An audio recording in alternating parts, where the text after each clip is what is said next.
Good morning, boys and girls. Welcome to Reader's Workshop. Now, you see me holding up the book Spoon by Amy Rosenthal.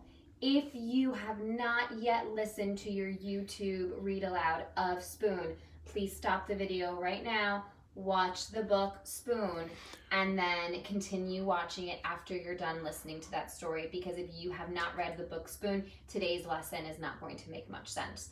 The link to the YouTube video is inside of your daily assignments, inside of Google Classroom. So I'm just gonna put down the book Spoon for a moment. Now, on Friday, we talked about checking in with our meaning. We want to make sure that when we're reading, we have a really clear picture in our mind of what the book is about, of what's happening in the story, of who our characters are, where our characters are, what the setting is. We want to make sure that our brain is not a little fuzzy. So we started with one strategy on Friday of something that you can do if the book events start to get a little bit fuzzy. So one of the things I told you to do is to stop and ask yourself, what is the who? Who is in the story? What is happening in the story? Where does the story take place? Another strategy that you can do to check in with your meaning to make sure you're understanding your story is by retelling the events in sequential order. When you retell, you tell the story over. The events are the things that are happening, and the sequential order means you want to retell the story from the beginning to the end. So you're going to tell, and if you can see here my sequencing words, you're going to tell what happened first, what happened next, and what happened last. Now, today I have created a little Google Doc for you to make sure, well, not to make sure, but to help you retell. Now, when you open up your Google Doc, you are going to see that I gave you an example. You can see my book Spoon in the side because I did the assignment too today, just to make sure that I was practicing my strategy. Once you scroll down, you're going to see that on page 2, this is your copy. So you're going to write your book title, whichever book you decided to read for independent reading. You can use your own book at home. You can use Raz Kids. You can use Epic. When you see the word by, that means I want you to write the name of the author.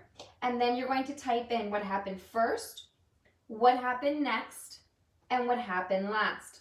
So I am going to retell the story of Spoon, even though you didn't get a chance, well, I didn't get a chance to read it to you today. You saw it on YouTube. All right, so first, in the beginning of this book, Spoon gets really jealous of his friend's fork and knife and chopstick. He's jealous of the fork because they can twirl around spaghetti. He's jealous of the knife because the knife can cut things and he can spread things. And he's jealous of the chopsticks because they're super fancy and exotic. And then in the middle of the story, you realize that the spoon, that the fork, the knife, and the chopsticks were actually jealous of Spoon because he can do a bunch of things that they can't do. Like what? Well, let's see.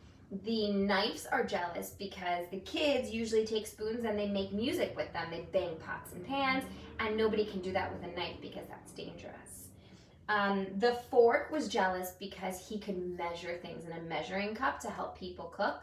And I think the chopsticks were jealous, because he gets to go places by himself, and the chopsticks are always in pairs. And at the end of the story, or last, his mom helps him feel better by telling him all of the different things that he gets to do that the fork, the knife, and the chopsticks don't get to do. For example, he can dive headfirst into a bowl of ice cream. Yum. He can clink against the bowl after eating a bowl of cereal. And what was the last thing that he could do? I don't remember. Let me go back quickly.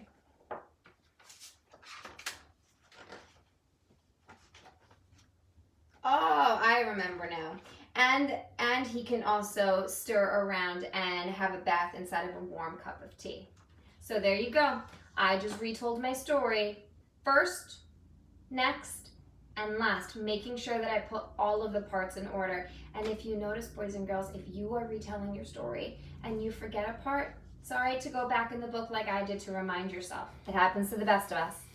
All right, guys, make sure you fill in your Google Doc and that you submit that through Google Classroom, and I will see you in a moment for Writer's Workshop.